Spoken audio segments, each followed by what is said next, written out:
If you're fond of sand dunes and salty air, quaint little villages here and there, you're sure to fall in love with old Cape Cod. Old Cape Cod, that old Cape Cod. Welcome to Spooky Ass Shit. I am your host, Eric Dwinells. Yes, tonight we are taking a trip to Old Cape Cod to talk about a paranormal cryptid, maybe? Encounter, I guess, that I had actually never heard of. Which is really strange, because basically what I do with most of my time is read books about New England folklore and mysteries and paranormal encounters, and I'd never come across this one. Somehow it doesn't pop up in most of the books about Massachusetts mysteries and monsters and stuff like that. So it's really strange for me to come across something like that. So once I did, I was sure I had to share it with you and spread the word about this interesting case. And it is very interesting, and it's got a lot of parallels with another case that we've covered, that being, well, actually, let's wait. I'll tell you all about it once we get into the story. Before we do, I want to remind you all to check out the website, spookyas.com or spookyassshit.com. They both take you to the same place. That is the show's blog page. From there, you can listen to each and every episode, including the ones no longer available on iTunes. And you can also find links to all of our social media. We are at Spooky Ass Shit on Instagram, and you can also find us on Facebook at facebook.com/spookyas. And there you can join our secret closed group, the Spookaroos. One thing that I do want to plug before I continue here, those of you who have listened for some time will know that I am not only a podcast host, but I am also the one and only world-famous Witchfinder General of Salem, Massachusetts. Now, normally that is something that I only do in October. However, for one day only, for a special event, on February 8th, I will be taking this character out of storage and returning to Salem in character for a special event called the Salem Monster Hug. This is something special that the street performers of Salem, including myself, are putting together. And we are going to be out seeking donations for Boston's Children's Hospital. And 100% of the donations that we receive on February 8th will be donated directly to Boston Children's Hospital. And they're calling it Monster Hug because the idea is that if you give a donation, you get a hug from a monster of your choice. And of course, all the street performers are monsters. And if you're thinking that the Witchfinder doesn't really qualify as a monster, well, you clearly don't know the Witchfinder. Now, of course, the Witchfinder is not normally the hugging type of guy, but for the children, he'll play nice for one day. Okay, enough of my jibber-jabber. Let's get on to our story. Provincetown is a small coastal resort town with a year-round population of just under 3,000, but during the summer, the population swells to as high as 60,000. It is often called P-Town. In fact, it's pretty much only called P-Town by people in Massachusetts. So for the rest of the episode, I'll pretty much be calling it P-Town. It is known for its beaches, harbor, its artist community, tourist industry, and its status as a vacation destination for the LGBT+ community. The town started to promote itself as a tourist destination to aid the economy after the storm of 1898, which adversely affected the fishing industry that the town had previously been known for. It wasn't long before an arts scene began to thrive in this newly christened vacation destination. And where you find the arts, you find the gays. As far back as the 1920s, P-Town had already gained a reputation for being a relative safe haven for the LGBTQ community. Though, of course, homophobia remained an issue and will figure into our story tonight. But we're not here to talk about the thriving P-Town art scene. We are here to discuss Cape Cod's very own cryptid, the little discussed Black Flash. Near the end of October of 1938, A group of children in P-Town reported seeing a sinister figure lurking in the dunes, watching them as they walked along the beach. The creature didn't jump out at them or attempt to chase them or really, try to startle them or frighten them in any way. It just kind of watched them. Within the next few days, other children claimed to have seen a large, shadowy figure hiding behind some trees. They described this entity as being about 8 feet tall and dressed in a long black cape with a black hood that covered its head and obscured its face, though some claimed to have gotten at least a glance at his face. Those who saw the face claimed the figure had long silver ears and flaming eyes. Most people did not take these reports seriously. It was, after all, close to Halloween, and children are notorious for letting their imaginations run wild. The adults of town probably assumed that this devil of the dunes was nothing but an odd shadow that spooked the children, who turned it into a much bigger thing in their imaginations. We've probably all been there. I know I have. I distinctly remember waking up my mother to report that there was a bear ready to pounce out at me from the closet. My mother assured me that this was impossible, but I insisted. Finally, she got up, turned on the lights, and showed me that what I had taken for a child-devouring bear was, in fact, my winter coat. Surely, the parents of P-Town found similar logical explanations for what their children believed they were seeing. But then the mysterious figure, which the children had taken to calling the Black Flash, appeared again. And this time, it was witnessed by an adult. A woman named Maria Costa was walking by the town hall when the Black Flash jumped out from behind the bushes and started to chase her. As he approached, she heard him make a strange buzzing noise, like some kind of giant insect. Terrified, Costa ran into a nearby coffee shop, where she frantically explained that she was being chased by a large man in a strange costume. Several customers ran outside to pursue the mystery fiend, but could find no trace of the Black Flash. The next report came when a teenage boy ran into the police station one afternoon, reporting that the Black Flash had just jumped out of some bushes as he was walking home from the library. Terrified, the boy explained through his tears that the Flash had spit blue flames at him.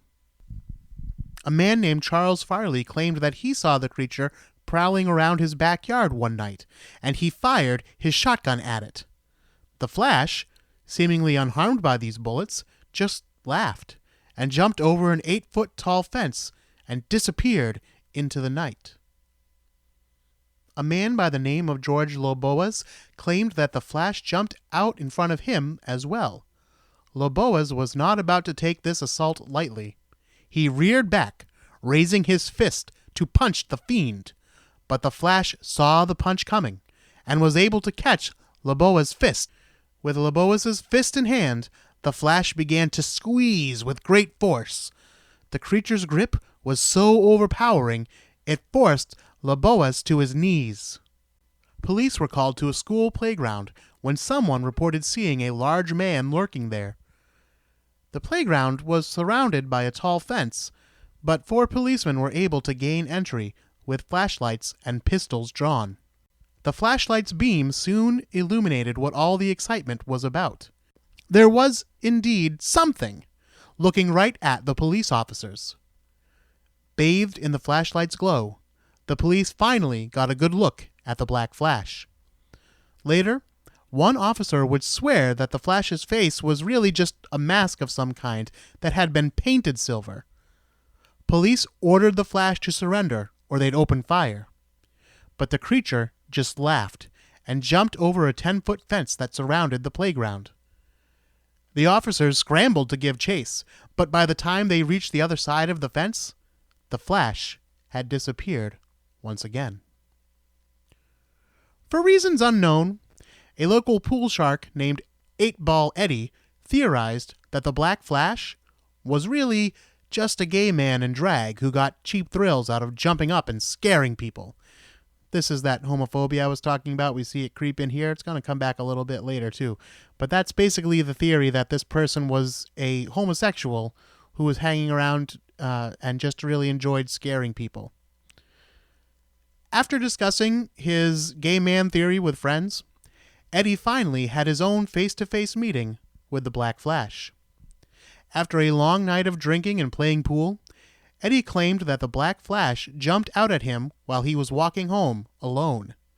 8-Ball described him as an unusually tall man and well-built, but definitely a human in a costume, not some kind of supernatural monster. He wore a black hood and he had silver eyes that seemed to glow in the dark. Unafraid, Eddie told the Flash to get out of his way, but the figure didn't move. As Eddie began to repeat his request in a firm tone, the Black Flash suddenly lurched forward with great speed and slapped Eddie in the face, so hard that Eddie fell to the ground. 8-Ball Eddie ran home in a panic, with the Flash in hot pursuit, all the way to Eddie's door. Eddie locked himself inside, and the Flash appeared to keep on running down the street. The next morning, Eddie's face was visibly bruised where the Flash had slapped him.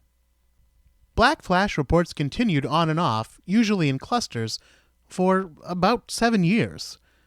The last time the Flash appeared was in December of 1945. 4 children of the Gennard family were playing in their yard when they saw the Black Flash creeping towards them through the twilight fog. They ran into their house, terrified. Their parents weren't home, and they didn't know what to do. When it had pursued 8-Ball Eddie, the Black Flash ended the pursuit once Eddie had locked himself inside his home. Not so for the Gennard children. The Black Flash slowly and deliberately walked up to their door and attempted to open it. When he discovered it was locked, the children watched in horror as he made his way to the back of their house. This time, it seemed, the Flash would not be satisfied until he was inside the house. The youngest of the children hid behind chairs, but the oldest boy, Alan, felt that it was his duty to protect the little ones. His parents had left him in charge, after all. Thinking quickly, the boy filled a bucket with hot water and ran up to the second floor. He looked out a second-floor window and saw that the Flash was outside, right below him, attempting to open the back door. Alan opened the window and dumped the bucket of hot water on the Flash's head. The Black Flash let out a startled gasp and then disappeared back into the fog, attempting to shake the water off as he went. And that was the last time the Black Flash was ever seen in Provincetown. Or was it? We'll get to that later, but I want to talk about some of the theories that people had at this time. Some thought that the Black Flash was a gay tourist who had stayed past the summer season and was, for reasons unknown, terrorizing the town from a shack hidden in the dunes at the beach. Again, I think that this theory comes from homophobia. I can't say for certain, but I don't know what else would make you think that this had to be a homosexual person. There's nothing in the attacks that suggests a person of that persuasion, so it does not seem like a logical leap to me. I think this is more a perhaps clash between the fishermen and the new artist community that's springing up, and they're trying to find ways maybe to turn public opinion against this influx of newcomers. Maybe I'm reading too much into it, but that's my theory on their theory. Others thought he might be a local teenager by the name of John Williams. No, not the composer. He was a gifted track and field star, and he was a known weightlifter. So he possibly had the characteristics that would be needed for a person carrying off this hoax of being the Black Flash. And although he had those characteristics, he was also a sailor, and he was often out at sea during the reported Flash appearances. The police chief at the time, a man by the name of Anthony Tarvers claimed that the Black Flash was simply 4 teens playing a trick on the town. He would say that this was the old trick where one boy sits on the shoulders of another, they wore a long cape and a flour sifter over their face. It was the device's handles that were the large silver ears that some of the children reported seeing. Is this whole story sounding a little bit familiar to any of you? If so, it's because you're a long-time listener. Thank you very much. And you remember this from another case that we covered all the way back in 2016. I think this was a Tom episode as well, Eric and Tom. This is, of course, the story of Spring-Heeled Jack of England. He, too, was known for leaping out of the darkness to give people a little fright. And he, too, wore a strange costume, leaped impossibly high distances, and was even known to spit fire. In fact, specifically blue flames, just like the boy in this story said. Now, it could be, if these are in fact some kind of paranormal creatures, that we simply have 2 of the same kind of paranormal creatures, or 2 of the same, demon. Maybe it's the exact same demon popping up in both places. Perhaps Jack just got sick of the UK and wanted to give the New World a shot. Who knows? Now, the details of tonight's story are taken largely from the books Passing Strange, True Tales of New England Horrors and Hauntings by Joseph Citro, and New England's Mad and Mysterious Men by Robert Ellis Cahill. They claim to have pulled their tales of the Black Flash directly from locals that lived them. But it's nearly impossible to find evidence that any of these stories are true. Still, there almost certainly was a real Black Flash. There are 2 extremely brief newspaper blurbs written about him. On October 26, 1939, a year after the first reported, verbal history reported encounter with the Black Flash, the Provincetown Advocate printed a front-page article titled, "Fall Brings Out the Black Flash. Hard Winter Certain as Cabin Fever Stories Start." Quote the article, "It ain't usually until cabin fever time that the balmy stories start. After folks have been penned up here for too long a time in too little space, with just the same faces to look at every morning, afternoon, and evening, then the crazy yarns begin circulating. But winter seems to be shutting in early this year. Here it is only October and the Black Flash has been prowling, scaring kids so that they won't go out at night and won't go to bed. Grabbing women, jumping over 10-foot hedges with no trouble at all. Chair springs on his feet is the explanation." And that's the end of the article. That's the first and longest article posted about the Black Flash. The second one comes a few weeks later. On November 9, the paper ran a short follow-up piece entitled, "Chief Denies Current Rumors." Quoting the article, "Chief of Police Anthony P. Travers this morning absolutely denied the rumors current that the so-called Black Flash had been captured. As far as I'm concerned, the Black Flash is dead and gone," said the chief. And that really kind of is the story of the Black Flash, and you can kind of see why it's maybe not mentioned too often. It's not an amazing story or anything, but it's still pretty interesting, especially when you consider the parallels between it and Spring-Heeled Jack. It sounds like a very similar story. Maybe someone in town just got wind of the Spring-Heeled Jack story and decided to give it a little P-Town twist, and so that's where it came from. But possibly that, this was a real thing that was happening, or perhaps even a real hoax that was taking place, or maybe it was something else.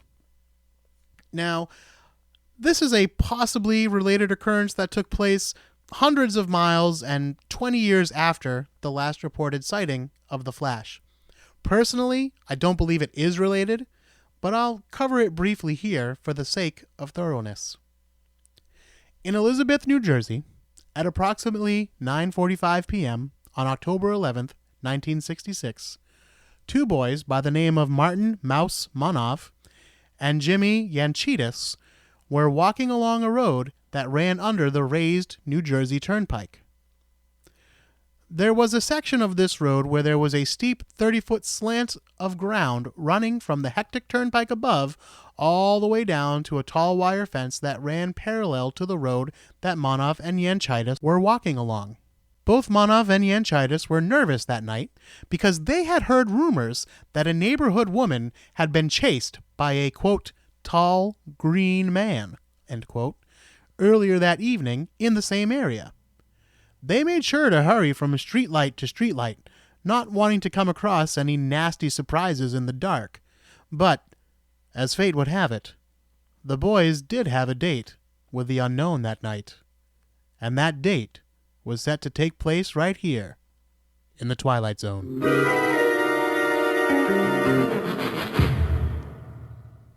Just kidding. Just trying to add a little levity. But, boys being boys, it's probable that Manov and Yanchitis were joking around in much the same manner as they ran from street lamp to street lamp, teasing each other about giant green men and mock bravery.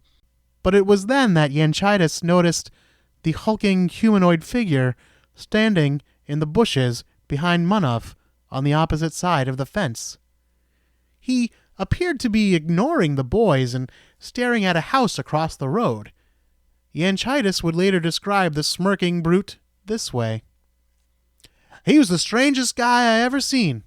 He was standing behind that fence. I don't know how he got there. He was the biggest man I ever saw." Manov continues the story. "Jimmy nudged me and he said, 'Who's that guy standing behind you?'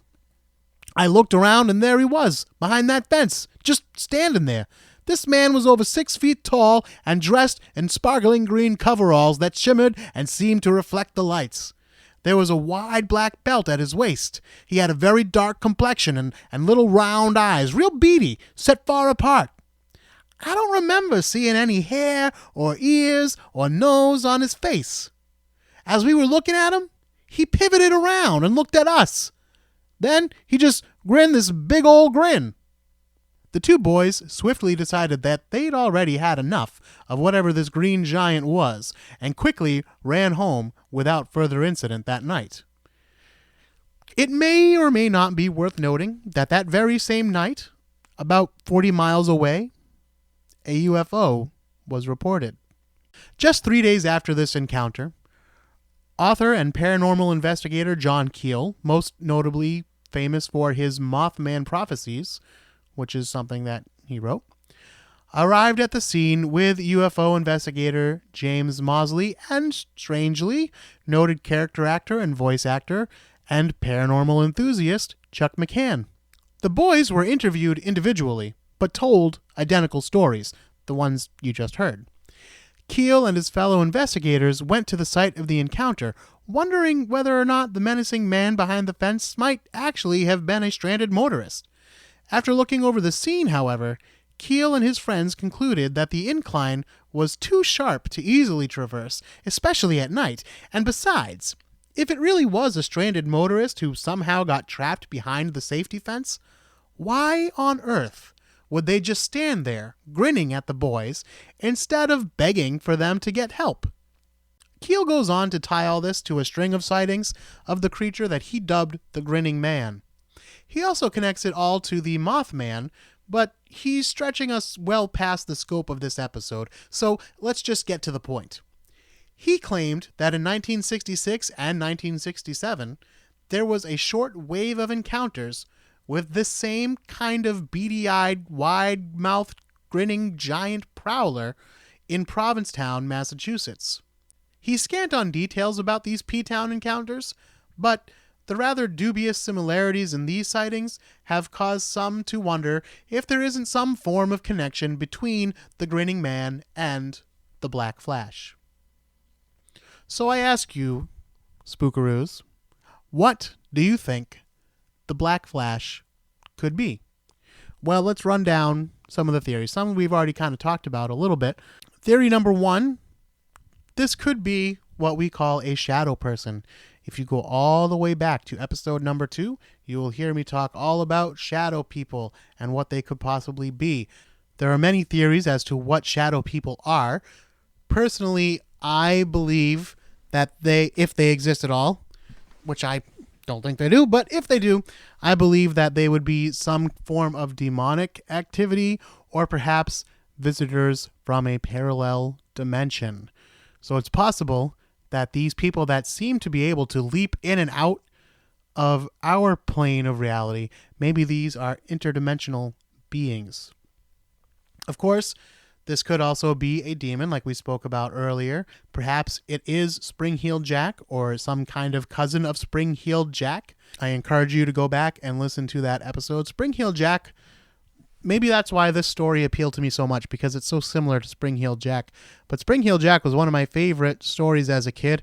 There is a description of it in the book that I referenced on last week's episode, the Reader's Digest, compiled Strange Stories, Amazing Facts. I highly recommend that book. And, of course, Monster in My Pocket. That's something else. Remember those little figures? If you're a child of the 90s, you probably do.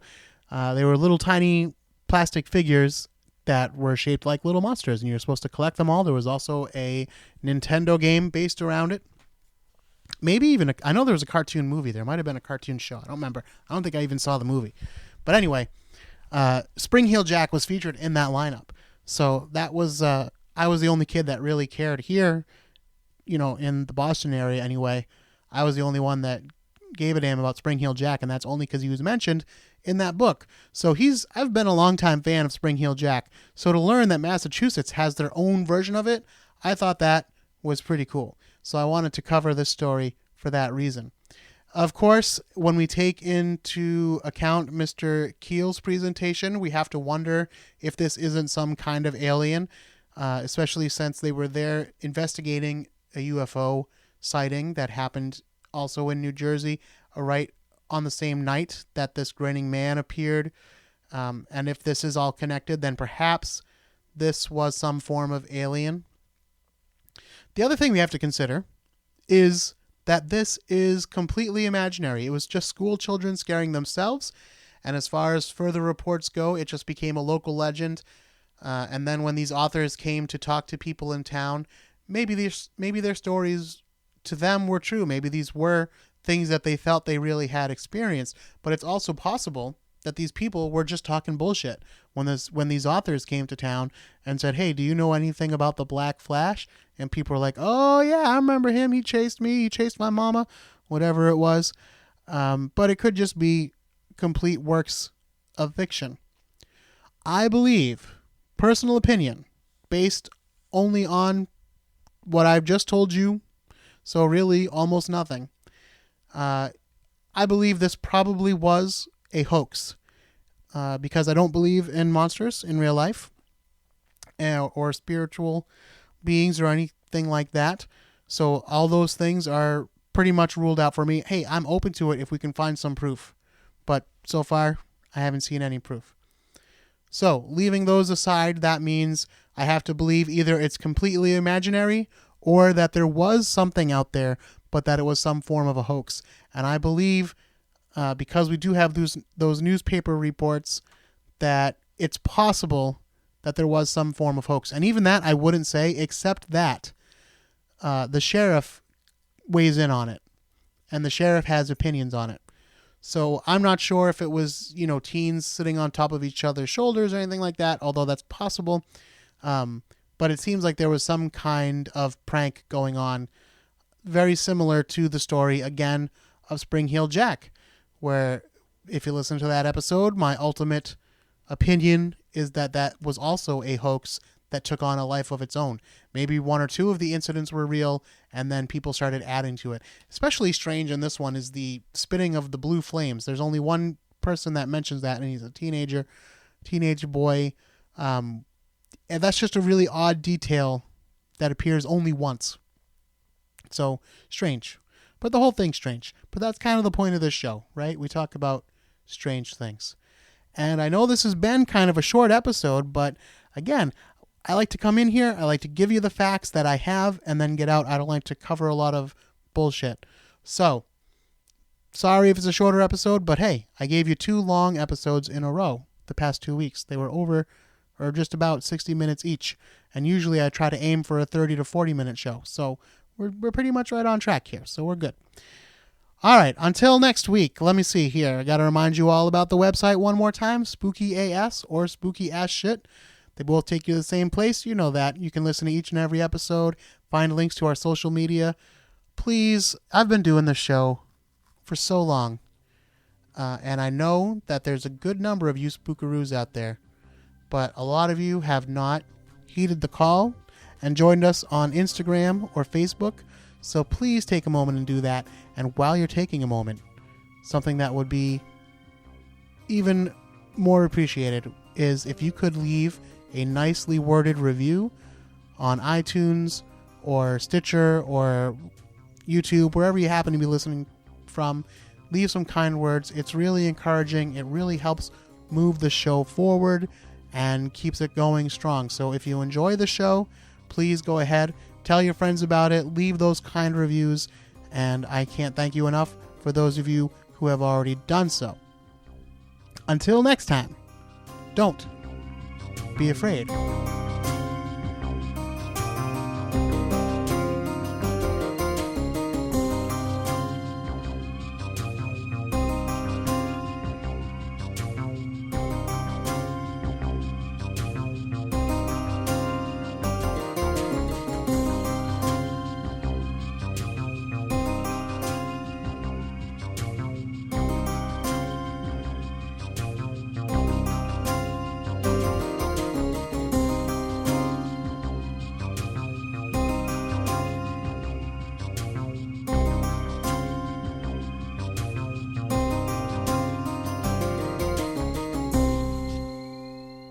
I think I'm losing my voice. I think I'm coming down with something again.